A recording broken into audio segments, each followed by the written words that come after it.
Uma boa noite a todos os presentes, aos que estão na sala virtual, como eu, neste momento. Que a partir desses instantes, a nossa mente esteja voltada para os ensinamentos do Cristo, que é o que tanto buscamos, para o nosso autodesenvolvimento na experiência terrestre, como também na erraticidade. Hoje nós vamos abordar uma pequena página do livro Caminho, Verdade e Vida, do Espírito Emmanuel, na psicografia de Chico Xavier. Saber e fazer.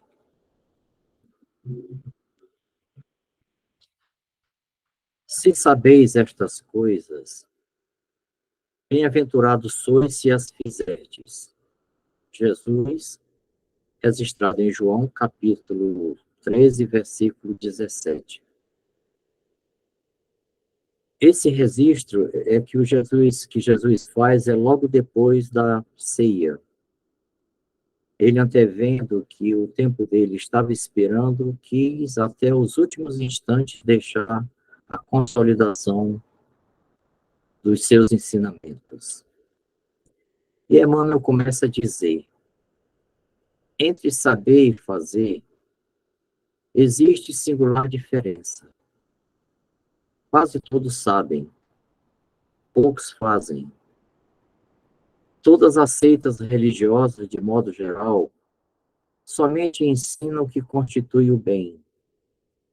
Todas possuem serventuários, crentes e propagandistas. Mas os apóstolos de cada uma escasseiam cada vez mais.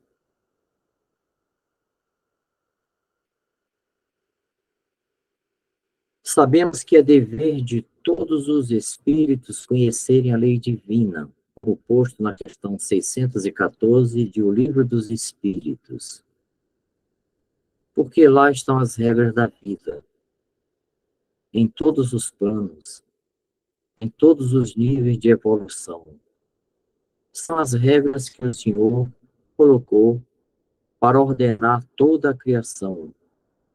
E ali estão estabelecidos todos os princípios que a criatura deve observar, em conformidade com o nível de desenvolvimento que ela se encontra.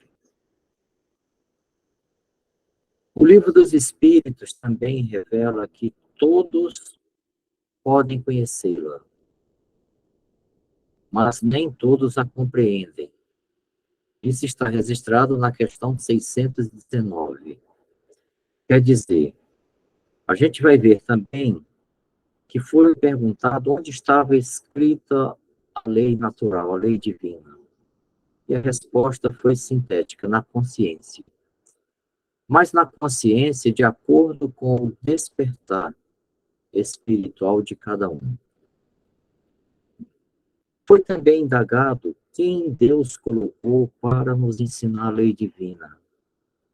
E a questão 625 esclarece que é Jesus, como o tipo mais perfeito oferecido ao homem para lhe servir de guia e modelo. Ele veio nos ensinar exatamente o saber da lei e o como fazer. Em João, no capítulo 13, versículo 13, vós me chamais mestre e senhor, e dizeis bem, porque eu sou. Foram os únicos títulos que Jesus aceitou. E ele, de fato, veio para ser guia e modelo para toda a humanidade.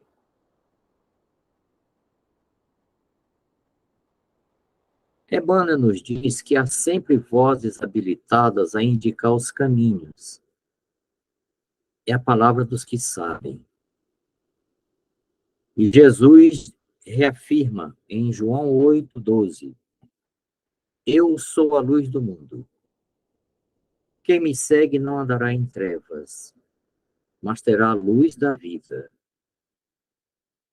Logo em seguida, no versículo 31, ele reafirma: Se vós permanecerdes na minha palavra, verdadeiramente, sereis meus discípulos, e conhecereis a verdade, e a verdade vos libertará.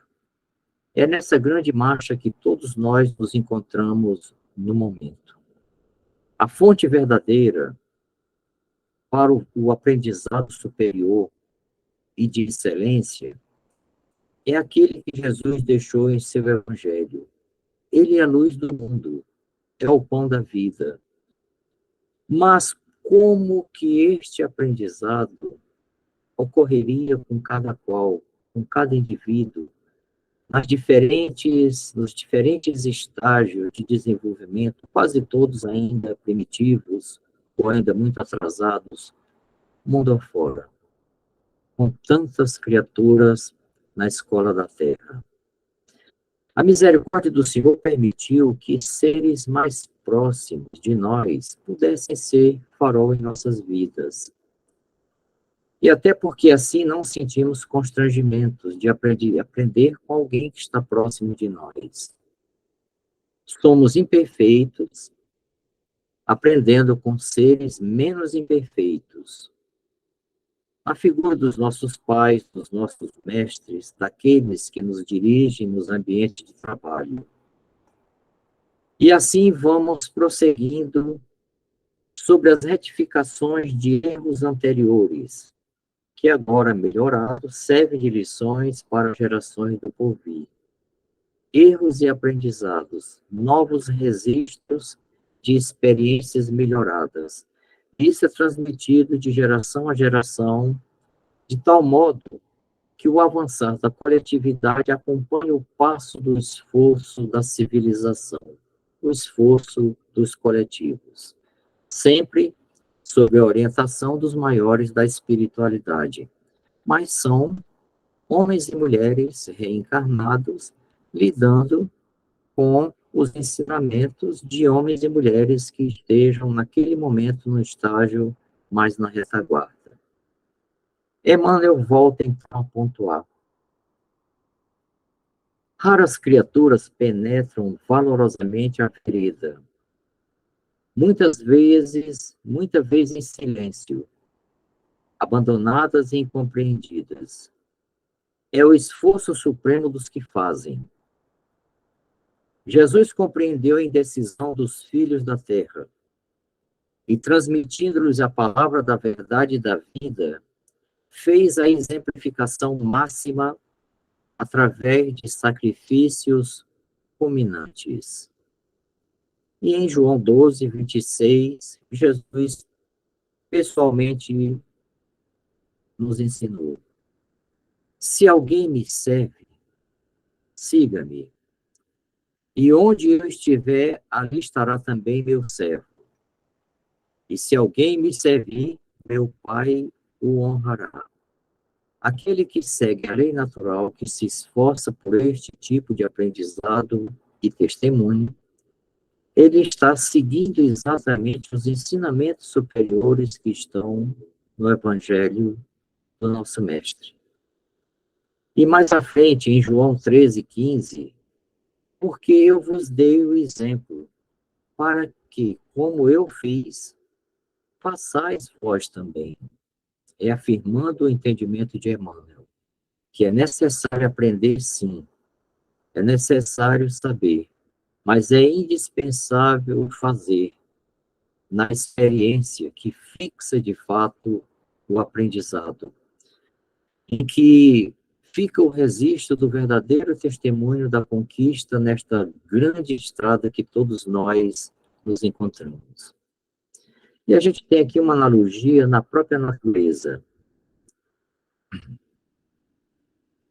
A física nos mostra que sair de um estado de repouso requer energias extras.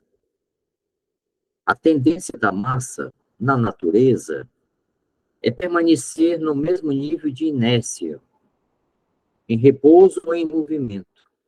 E para alterar esse estado, é necessário que uma força externa, ou uma força potencializada, possa ser acionada para mudar o estado de repouso ou de movimento daquele corpo, para romper o obscurantismo de nosso mundo interior e afeiçoar as novas práticas do viver, segundo os códigos morais mais elaborados, requer esforços extraordinários, sacrifícios e testemunhos muitas vezes difíceis e onerosos. É vida. É a vida se realizando segundo os propósitos maiores do nosso Pai Celeste, de acordo com as possibilidades em que nos encontremos no concerto da criação. Daí o apelo inato em permanecer estacionário, mais fácil ensinar que realizar. É porque começa com o saber e o fazer. E o saber, para sua transmissão, é mais fácil do que o testemunhar, do que o realizar. Os que já alcançaram a compreensão que é dando que se recebe, partem para os testemunhos do servir, mediante os preciosos ensinamentos da caridade, passo a passo e perseverantes. É a consolidação do conhecimento que chega no primeiro clarão para que o entendimento fique ao alcance do espírito e nos graus de liberdade em que ele pode exercitar, realizar ou fazer, dar concretude ao seu conhecimento da lei natural, da lei divina, vivenciando em cada momento, em cada instante da sua experiência de vida. A existência é uma teoria elevada, diz Emmanuel. Envolve a necessidade de experiência e trabalho. Se a ação edificante fosse desnecessária, a mais humilde tese do bem deixaria de existir por inútil. Seria inócua, seria estéril. Você, apenas por saber, já estaria naquela condição, já teria internado. Mas não foi assim que a providência deixou para nós outros, suas criaturas. Em João 5,17, Jesus, em uma resposta de indagações por que ele estava trabalhando no sábado, ele disse: meu pai trabalha até agora, e eu trabalho também. Em 12,46, ele vem reforçar do porquê dele ser de fato o nosso mestre. Eu sou a luz que vim ao mundo, para que todo aquele que crê em mim não permaneça nas trevas.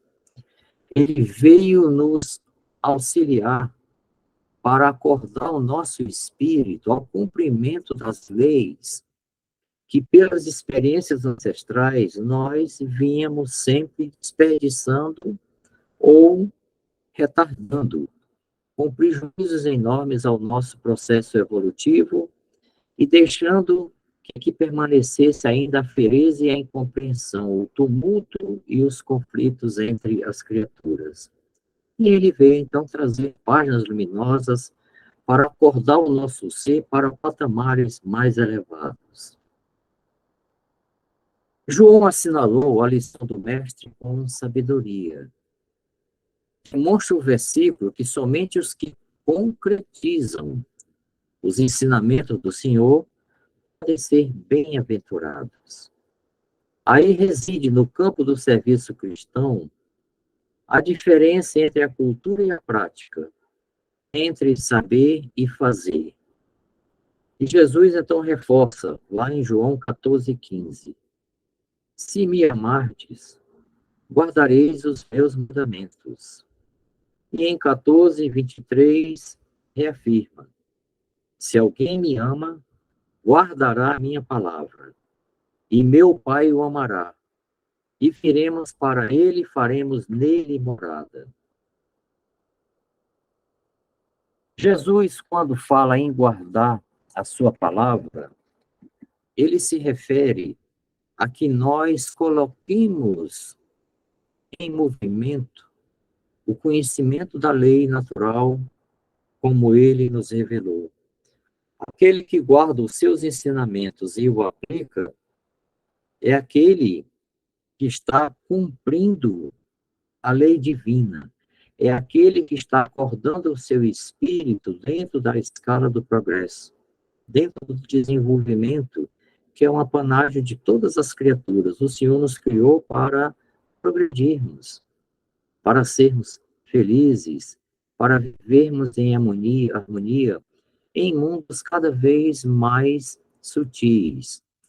Guardar os mandamentos de Jesus é exemplificá-los no dia a dia, na cooperação constante com todos os que necessitem de ajuda, de auxílio, tanto de natureza material, quanto espiritual, quanto de esclarecimentos.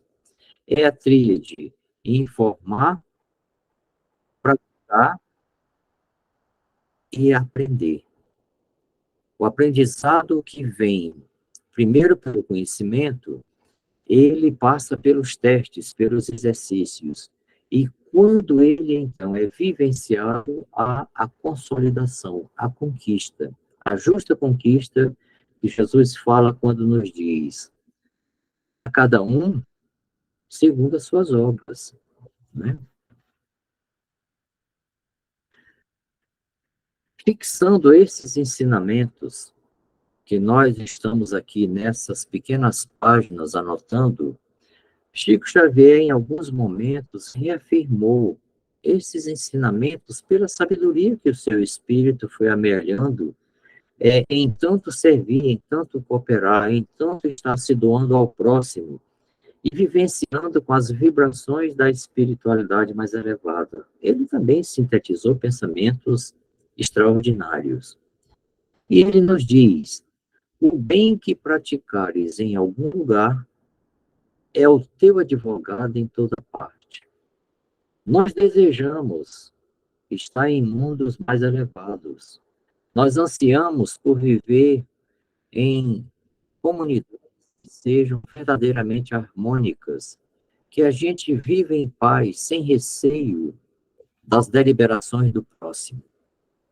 Mas, para isto, é necessário que nós tenhamos semeadura. A semeadura que Jesus também nos ensinou. E uma semeadura que tem que ser bem direcionada. É aquela que tem que ser aplicada no trabalho útil, que vai concorrer com o esforço, com a nossa capacidade de assimilação e depois de cooperação. Chico também nos diz: crê em ti mesmo, age e verá os resultados. Quando te esforças, a vida também se esforça para te ajudar. É aquilo que Francisco de Assis também compreendeu, que é dando que se recebe. É contribuindo, é participando, que as forças também colaboram conosco, onde quer que estejamos. E nós somos convidados a cooperar com os nossos irmãos, como está registrado na questão 886, por exemplo, de O Livro dos Espíritos, em que foi indagado como Jesus compreendia o verdadeiro significado da caridade. E a resposta vem em 3 orações. Nós sempre gostamos de repetir este ponto, porque neste ponto é onde nós ainda temos muito que aprender vivenciando. Benevolência para com todos, indulgência para com as faltas alheias, perdão das ofensas. É a colaboração útil, necessária e produtiva e que serve para o desenvolvimento do ser e a colaboração com todos com os quais ele convive e se relaciona. E é neste ponto que o Chico finaliza, que a caridade é um bem espiritual. Quem pratica o bem coloca em movimento as forças da alma. E são as forças da alma que nós precisamos acordar. Acordar bem conduzida pelo direcionamento que o Evangelho nos oferta. Mas este mesmo Evangelho não foi bem compreendido no seu tempo. E Jesus teve que aqui permanecer, mesmo depois de morto no corpo, naquilo que se convencionou chamar no Pentecostes, a luz que ilumina o Espírito. E ele veio sintetizar com a potência do seu ser, acordando no espírito daqueles homens e mulheres rudes um significado mais amplo da sua mensagem e dos seus ensinamentos. E isso permitiu que os apóstolos então saíssem e divulgassem para toda a gente, em diferentes pontos do globo daquela época.